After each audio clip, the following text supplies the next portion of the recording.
ኤግዚት ኤግዛም ከዚህ በፊት 2 ወድቄያለሁ። በዚህ ዙር የማላልፍ ከሆነ ዳግም የመፈተን እድል የለኝም ማለት ነው።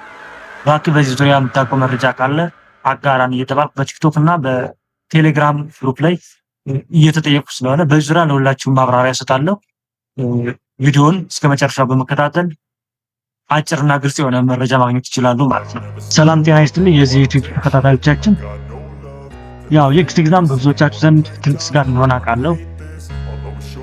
በተለይም ደግሞ ብዙ የሚናፈሱ ወሬዎች አሉ።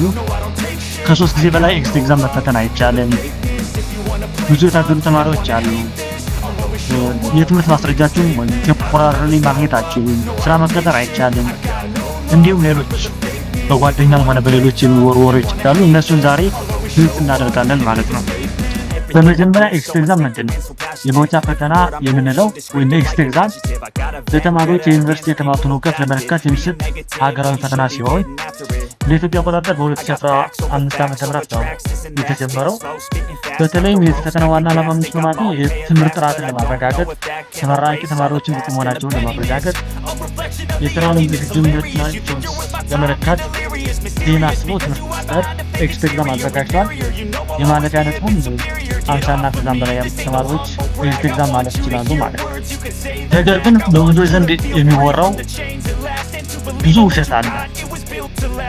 የመጀመሪያው ምንድነው?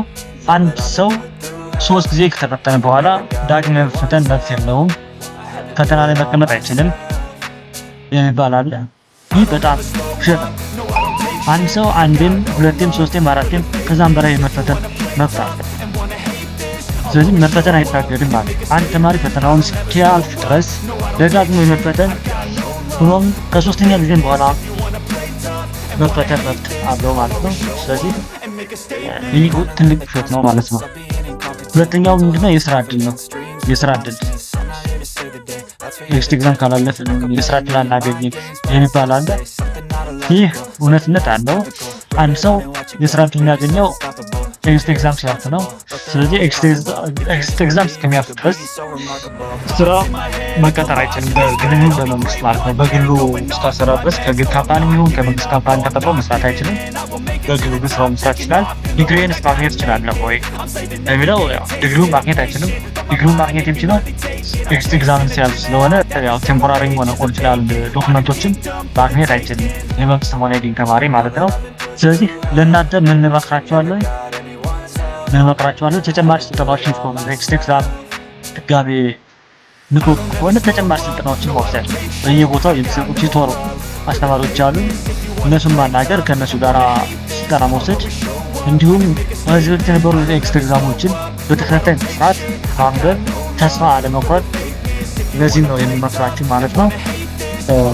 ስለዚህ እንደማጠቃለል ያለ ምንድነው ማለት ነው? አንድ ሰው ከ3 ጊዜም በላይ ፈተና መቀመጥ ይችላል፣ ኤግዚት ኤግዛም መፈተን ይችላል። ስለዚህ ተረጋግታችሁ ወልባችሁ ሞልታችሁ 3 ጊዜ ካወደቁኝ አላልፍም መፈተን አልችልም ብላችሁ ሳትደናገጡ ተረጋግታችሁ እንድታነቡና እንድትፈተኑ ነው የሚመክረው ማለት ነው። ቪዲዮውን ከወደዳችሁት ላይክ ማድረግ ትችላላችሁ። ለሌላ ሰው ይጠቅማል ብላችሁ ታስቡ ከሆነ ሼር አድርጉት። ጥያቄ ካላችሁ ኮሜንት ላይ ጻፉ። አመሰግናለሁ። መልካም